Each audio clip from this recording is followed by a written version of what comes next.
saludamos a esta hora, estamos en línea directa con Pedro Donoso, él es analista, estratega político, y hemos pedido hablar con él para que nos dé su punto de vista respecto de quiénes son las personas que están dispuestas a cambiar su voto, tal como lo esbozó en uno de los tweets en la plataforma X, que es el objetivo fundamental a donde deben dirigir sus mensajes los dos candidatos presidenciales para aumentar su caudal electoral con miras a llegar a Carondelet.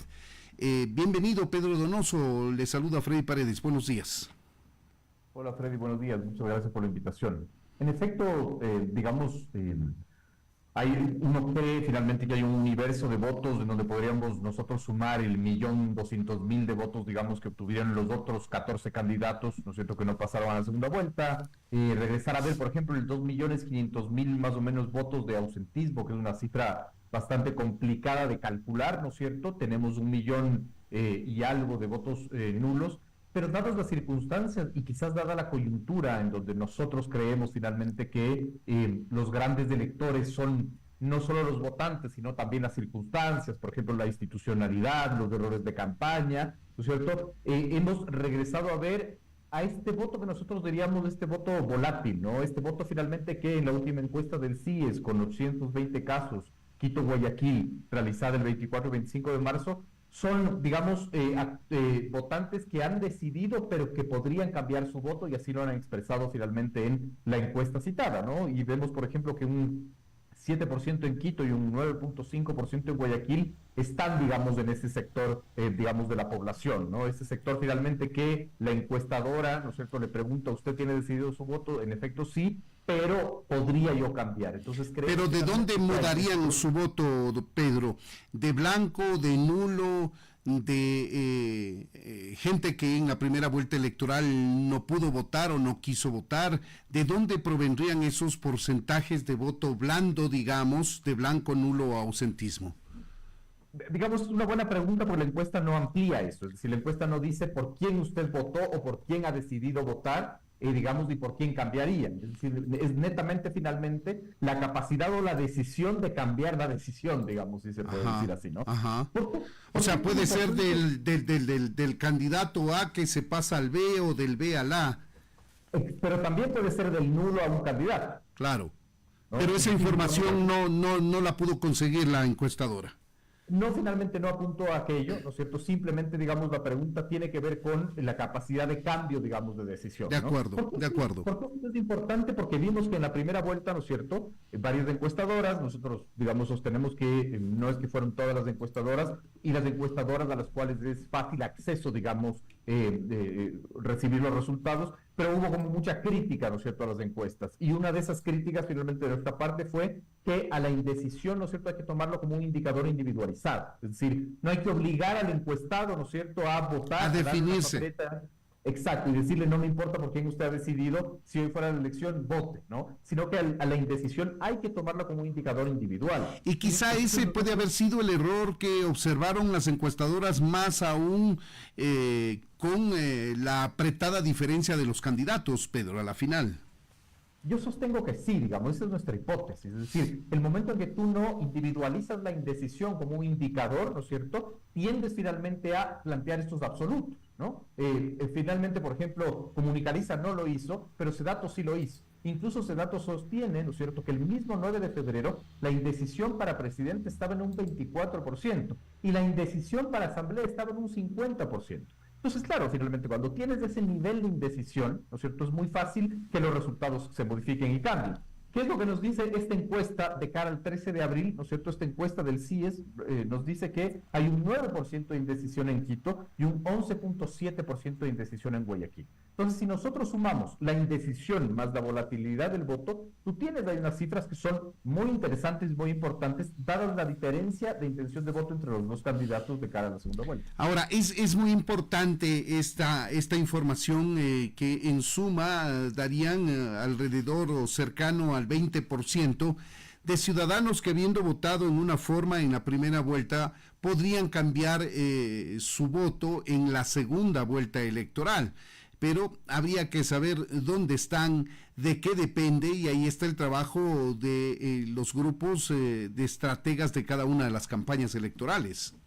Y no solo de los estrategas, y ahí es cuando viene, digamos, nuestra reflexión. Nosotros hemos sostenido que este proceso eleccionario de segunda vuelta tiene un gran elector, y ese gran elector es la institucionalidad. Cuando yo digo la institucionalidad, me refiero, por ejemplo, a la Fiscalía General del Estado filtrando chats, digamos, ¿no es cierto?, al Tribunal Contencioso Electoral destituyendo a la vicepresidenta, ¿no es cierto?, eso del lado quizás, si podríamos decir, favoreciendo a Noboa, o la Asamblea Nacional, ¿no es cierto?, o los gobiernos autónomos descentralizados beneficiando, digamos, al correísmo. Es decir, esta elección se está jugando en la cancha de la institucionalidad. Es importante regresar a ver lo que puede hacer la institucionalidad para que, digamos, pueda entenderse que hay un escenario en donde esta volatilidad del voto se presente, ¿no? Es decir, digamos, el ciudadano X decidió votar, qué sé yo, por el correísmo, ¿no es cierto? Y debido a unas denuncias de corrupción filtradas por la Fiscalía, cambia la decisión de su voto, ¿no? O viceversa. Una persona que decidió votar por el presidente Noboa, ¿no es cierto?, debido a la comparecencia de la señora Goldbaum en la asamblea, decide, digamos, cambiar su voto, ¿no? Entonces, claro, no es solo los equipos de campaña, sino todos los factores exógenos del proceso electoral, como la institucionalidad, para modificar el resultado. Y esta participación de la institucionalidad, como tú la llamas, que es mover aparatajes, instituciones, con acciones, con decisiones, es un poco inédito en el país. Si bien existió en otras elecciones, no de la manera tan fuerte como se puede evidenciar ahora, inclusive, por ejemplo, con el traslado de la sesión de la Asamblea de Esmeraldas, por ejemplo, en medio de una campaña electoral. Sabemos que se trata de una de las provincias golpeadas por el invierno, por el derrame de crudo, en fin, pero se trata de la utilización de la institucionalidad en momentos de campaña, de una manera un tanto más grande en número y más fuerte, digamos, en contenido, si tú quieres. Yo diría que no es nuevo. Creo que finalmente eso siempre ha existido. Por ejemplo, la institucionalidad y el gobierno acusando al candidato Guillermo Lasso en su momento de ser partícipe del feriado bancario, por ejemplo, y emitiendo, digamos, o evidenciando informes oficiales, digamos, ¿no es cierto?, la institucionalidad presente, o la señora fiscal trayendo al fiscal de Colombia para acusar a Andrés Arauz de haber recibido plata del ELN. Es decir, siempre ha existido, ¿no? Desde que finalmente el Ecuador es república, ¿no es cierto?, la institucionalidad ha estado presente. Creo que es más dramático por el contexto en el que se da esta segunda vuelta, digamos, ¿no? Por el poco margen de diferencia entre los dos candidatos, etcétera. Entonces, ese es uno de los grandes electores, diría, pero no hay que desconocer, por ejemplo, otros grandes electores como la violencia. La violencia tiene que ser un elemento de análisis futuro en todas las proyecciones políticas, porque el Ecuador nos ha enseñado que desde el 2023 la violencia es un actor fundamental en la política ecuatoriana, ¿no? Entonces creo que ese es otro gran elector. Otro gran elector finalmente es la gestión o la falta de gestión de o los gobiernos autónomos descentralizados con control, digamos, del correísmo o del gobierno nacional, ¿no? Son estos grandes electores los que podrían incidir teniendo estas cifras de indecisión y de volatilidad tan altas. Por eso es tan importante estos indicadores, ¿no? Son las 7 de la mañana con 15 minutos. Para quienes se incorporan a nuestra audiencia, estamos conversando con Pedro Donoso. Él es analista, estratega político. Estamos dilucidando quiénes están dispuestos a cambiar su voto con base en una reciente encuesta que precisamente consultó esto. ¿Qué porcentaje de la población que votó de una manera en la primera vuelta estaría dispuesto a cambiar su decisión en la segunda vuelta electoral? Y en la medida y en la capacidad que tengan las campañas electorales de los dos candidatos de identificar a esos sectores, podrán direccionar de mejor manera las campañas y captar más apoyo popular, Pedro.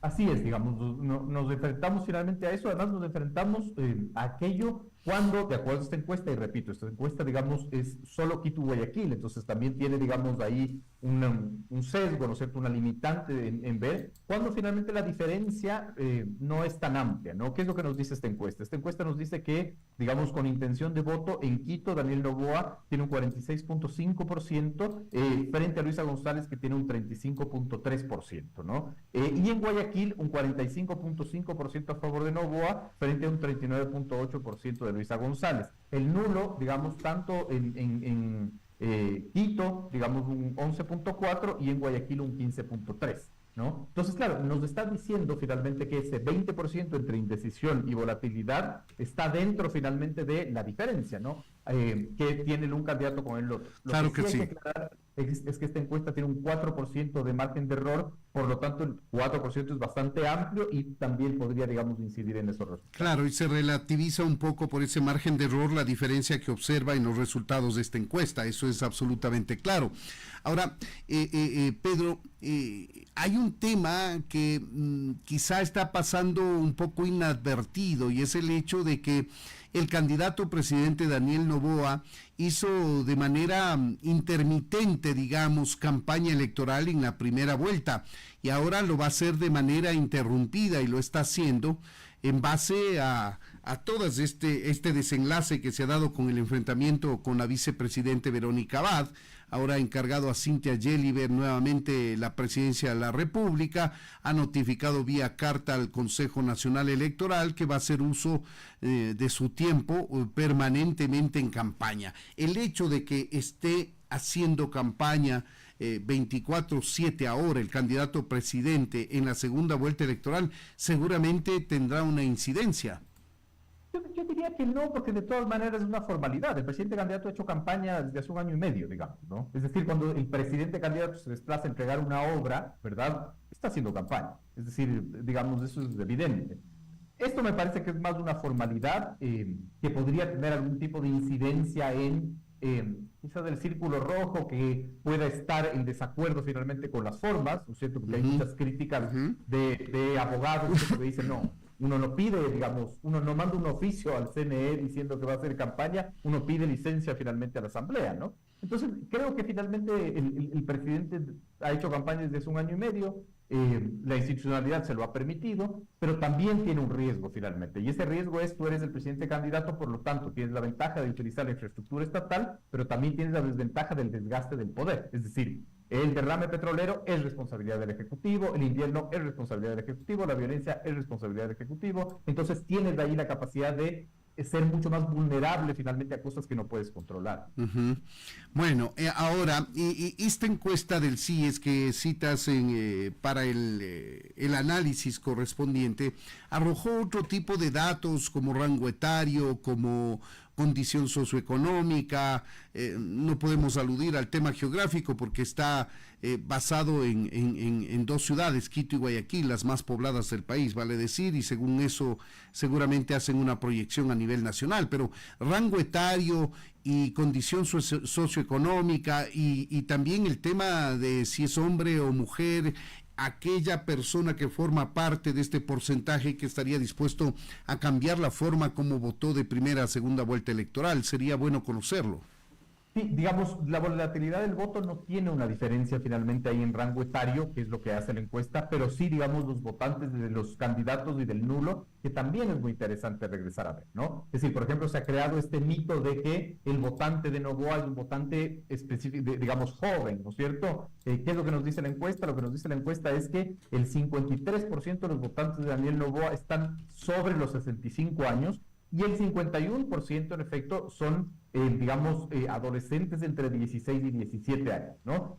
¿Cuál es la particularidad de estos votantes o de estos consultados? Estos son 2 votos facultativos, no son obligatorios. Entonces, esto es importantísimo, digamos, ¿no? Porque uno podría decir, bueno, tengo finalmente al 53% de los mayores de 65 años y al 51% de los mayores de entre 16 y 17 años, ¿no es cierto?, que votan por mí, pero finalmente no están obligados a votar. Claro. A diferencia de la candidata González, que tiene un 42% de intención de voto en el rango etario entre 38 y 52 y un 39% en el rango etario de 53 a 64, ¿no? Y el nulo y el blanco, que es lo más interesante también, tienen finalmente un 27% entre 53 y 64 años, pero un altísimo 22% entre 18 y 27 años, ¿no? ¿Qué nos dicen estos resultados, Pedro? Que tiene votos más seguros la señora Luisa González que el candidato presidente Daniel Noboa, precisamente por la optatividad del voto que tienen estos rangos etarios, tanto de adolescentes como de adultos mayores. Claro, digamos, en efecto, yo no diría que tienen, digamos, como mayor votación, ¿no es cierto?, sino que quizás, si finalmente tomamos estos resultados como base de un análisis profundo, ¿no es cierto?, quizás, claro, es más riesgoso que tú tengas una alta cantidad de votantes que no están obligados a votar, porque claro, evidentemente puede ser y hay una alta probabilidad de que no vayan a votar, ¿no? Que muchas veces es lo que sucede. Es decir, digamos, ¿qué es lo que pasó con el Brexit, digamos, en Reino Unido, ¿no? O en Colombia, finalmente, con la paz, digamos, con las FARC. Es decir, que se levantó la información, la mayoría de los jóvenes estaban a favor de el sí de los acuerdos de paz, finalmente, pero no fueron a votar, ¿no? Entonces, aquí la pregunta más importante es, ¿usted va a ir a votar o no va a ir a votar? Y después plantear finalmente por quién va a ir a votar. Claro, hay, como ven ustedes, varios factores, varias cifras que están tratando de dibujar el mapa electoral de segunda vuelta electoral. Esta es una de las pocas encuestas que empezamos a conocer. Hay un repliegue, si se quiere, de las empresas que hacen análisis de este tipo, estudios de mercado electoral, y claro, estamos un poco a la deriva.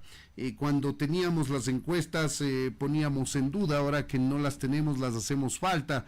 Es un poco eso lo que estamos viviendo ahora, Pedro. Sí, y es muy interesante, Freddy, lo que usted plantea, porque también nosotros vimos un fenómeno en la primera vuelta que hay que decirlo, ¿no? La monopolización del debate basado en una sola encuesta. Es decir, digamos, nosotros basamos el debate político en este país con una encuesta de una sola empresa, ¿no es cierto? ¿Y cuál es el error? Que finalmente creemos que ese es todo el universo, ¿no? Además, finalmente, que consumimos esa encuesta porque es gratuita. Entonces, el problema de aquello, ¿no es cierto?, es que creemos que ese es el único universo, digamos. Entonces, la gran conclusión es, si esa encuesta, digamos, no tuvo resultados similares a lo que sucedió el 9 de febrero, siempre concluimos el gran titular, que me parece que es bastante equivocado, de todas las encuestas fallaron. Y no fue así, digamos. Hay muchas encuestas que no fallaron, yo podría citar 2 o 3, ¿no es cierto?, que, digamos, los resultados que, digamos, establecieron fueron muy similares a lo que pasó el 9 de febrero, ¿no? Entonces, claro, el tema es ese, el tema es cuando monopolizamos, digamos, en un solo resultado, en una sola encuesta, el gran debate, y eso también le trae riesgos. Otro de los riesgos es, como usted muy bien dice, que no haya información, ¿no? ¿Qué le queda a las campañas electorales de las dos opciones que están compitiendo para el balotaje frente a estas primeras cifras que estamos analizando públicamente en el marco de la segunda vuelta electoral? Yo diría que cometer la menor cantidad de errores. Esto es una tontería y una obviedad lo que estoy diciendo, pero yo estoy evidenciando que se necesita decirlo. Es decir, ¿cómo no va a ser una tontería y una ridiculez, ¿no es cierto?, plantear este proyecto de ley, por ejemplo, de libertad religiosa de parte del correísmo? Es inentendible. Es inentendible finalmente que ahora Correa, digamos, revele esta entrevista que hace con Patiño en el canal RT, por ejemplo, ¿no? Es inentendible finalmente los errores que ha cometido el gobierno frente al derrame petrolero, que es terrible en Esmeraldas, ¿no es cierto? Esta incapacidad finalmente de sostener la narrativa de qué pasó con la visita de Noboa con Trump. Sí, parece que las candidaturas, digamos, y las campañas están cometiendo los errores más ridículos, ¿no es cierto?, y burdos, faltando tan poco, digamos, para que se concluya el proceso electoral. Claro, lo que usted dice, Pedro, es que más que una campaña de aciertos, es una campaña que tiene que cuidar no cometer errores. Sí, así es, pero sobre todo, digamos, diría yo, tener toda esta estrategia de administración de crisis de las campañas, y eso es fundamental. La gran diferencia que yo veo, por ejemplo, en la campaña de la ARC, con comparación al 2023, ¿no es cierto?, es esta capacidad de administrar la crisis, hacer control de daños. Ha sido como muy ágil en, digamos, se cometen errores y salen a corregirlos, o, digamos, se establece un nuevo mito en la gran discusión nacional y salen a enfrentarlo. Pero también estoy absolutamente absorto de los errores que cometen, digamos, orgánicamente desde sus dirigencias, ¿no? Claro que sí, pero el tema de esta organización que tiene internamente la Revolución Ciudadana es algo que se ha evidenciado a lo largo de los años. Durante el gobierno de Rafael Correa y después del gobierno de Rafael Correa ha habido una suerte de organicidad dentro de esta organización política, a diferencia de todas las demás.